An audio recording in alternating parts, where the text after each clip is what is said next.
Au TEP, les amis. Donc, je suis de nouveau chez Présence africaine, la célèbre et mythique librairie. Donc, lorsque vous entrez, vous allez trouver les Africains dans la musique classique.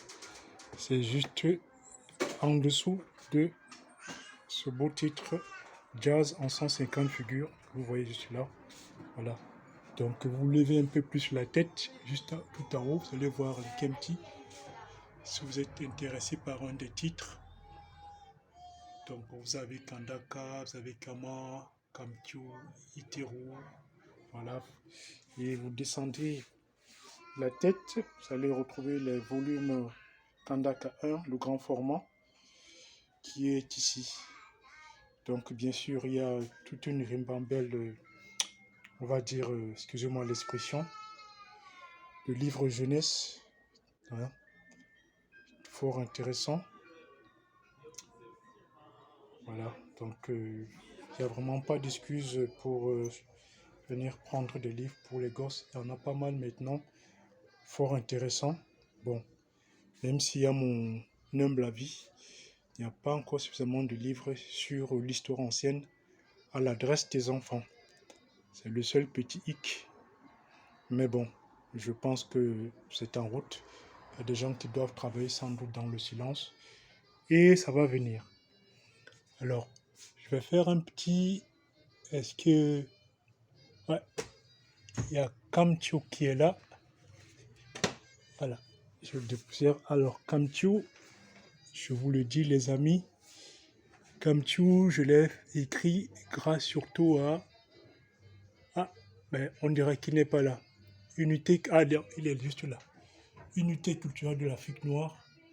C'est peut-être, à mon avis, à mon humble avis, le livre le plus puissant que le professeur Cheikh Anta Diop a écrit. En tout cas, c'est celui qui m'a fait le plus transpirer pour la rédaction de Kamtiu, parce qu'il fallait vraiment que je comprenne de quoi je parle pour pouvoir en parler et vulgariser auprès des jeunes gens et auprès de la masse, comme on dit souvent. Donc, voici ici le rayon où on expose les livres qui ont changé la face du monde, et notamment de l'Afrique, parce que Cheikh Anta, c'est pas simplement l'histoire de l'Afrique, mais c'est vraiment l'histoire de l'humanité, hein, en grande partie, révisitée et à l'aide de documents à l'appui et sans idéologie aucune. Voilà, c'est un petit rappel que je voulais faire parce que souvent on cantonne le savant juste à l'Égypte ancienne. Non, chez Anta Diop, c'est bien plus vaste. C'est bien plus vaste que ça. C'est toute l'histoire de l'humanité, enfin, en grande partie, qu'il révisite, qu'il remet à l'endroit en dehors de toute idéologie. Voilà. Il est certes vrai qu'il est plus connu pour avoir travaillé sur l'Égypte ancienne, mais l'Égypte ancienne n'est pas le seul champ de Cheikh Anta Diop. Voilà les amis, donc à notre humble niveau, nous nous efforçons de continuer l'œuvre du professeur. Moi, en matière d'illustration, vous voyez là ce qu'il a pensé à la jeunesse, hein. Cheikh Anta Diop, l'Antiquité africaine par l'image. C'est lui-même qui disait que nous avons suffisamment de documentation aujourd'hui pour illustrer l'histoire africaine. Et moi, je le fais à mon modeste niveau, avec les moyens.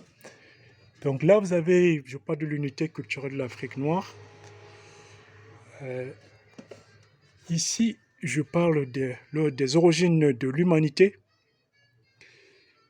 Et voyons, voilà, nous avons Iteru ici. Là, je parle des apports de la Nubie et de l'Égypte à la civilisation humaine d'une manière générale. Et j'aborde aussi le thème des migrations, c'est-à-dire le peuplement de l'Afrique, du reste du continent, à partir du bassin du Nil. Voilà. Et l'émergence des civilisations qui ont vu le jour après les migrations des populations africaines depuis 2500 ans avant l'ère chrétienne, mais surtout à partir de la chute de la grande métropole africaine, nord-africaine, en moins 525 avant l'ère chrétienne, sous le coup du féroce Cambyse, roi des Perses. Voilà. Donc, attendez. Là, nous avons le volume 2 de la célèbre Kandaka, Kandas. D'autres disent que c'est Amani Toré, d'autres disent que c'est Amani